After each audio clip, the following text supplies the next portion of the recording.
Hello everyone, welcome back to Com Concepts Pro. Today's video covers an explanation on circular linked list and how they are different from non-circular singly and doubly linked list. So let's go through the details.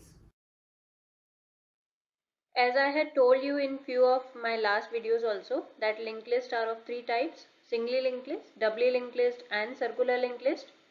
And circular linked list has further two more types: singly circular and doubly circular. So in this video we are going to learn about circular linked list, as singly linked list and doubly linked list we had already discussed in my previous videos. In the circular linked list, the next pointer of the last node is not set to null, but it contains the address of the first node, thus forming a circle. As you can see in the image, the address 1001, which is the address of the first node, is stored in the next of the last node, and the remaining nodes are as usual storing the addresses of the next nodes. Here is an example of a singly circular linked list. In fact, the image shown earlier was also representing singly circular. So as you can see that all the nodes in a singly circular linked list are pointing to their subsequent nodes, same as singly linked list. Only the last node is pointing back to the first node. That is, it is storing the address of the first node. So a node of a singly circular list is declared in the same way as a node of a singly linked list. This node is basically a structure with two fields, and this is the user defined name given to the node of the linked list. Then the first field is in this structure node is the data field of type of which we want to store the data.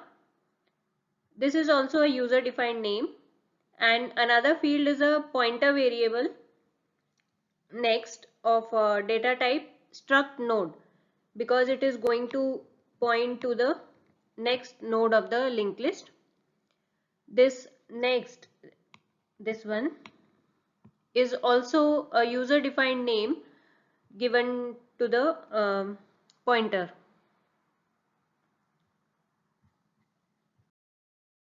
Next comes the doubly circular linked list.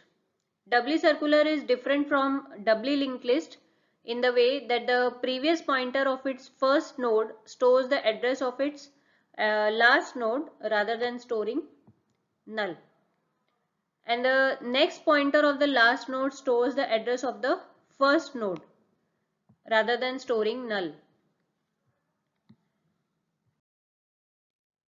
So a node of a doubly circular list is declared in the same way as the node of a doubly linked list. This node is basically a structure with three fields, and this is the user defined name given to the node.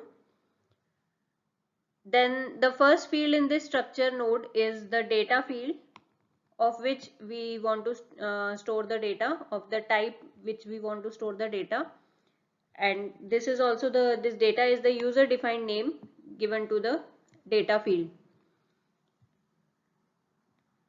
The next field is a pointer variable previous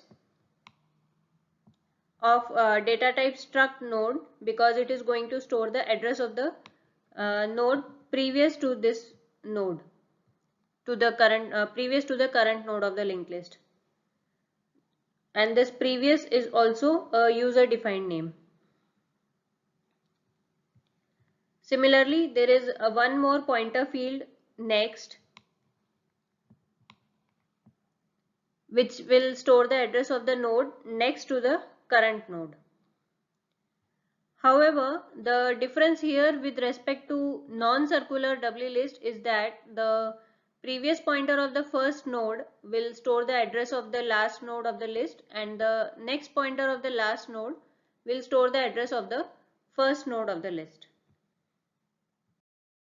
Now, same as singly and doubly linked list, in case of circular list also, we will see insertion, deletion and traversal operations in my upcoming videos. Alright, So the introduction part about circular linked list ends here. Do watch my next videos for insertion and deletion performed on circular list. And yeah, don't forget to subscribe so that you remain updated about my latest uploads. Thank you.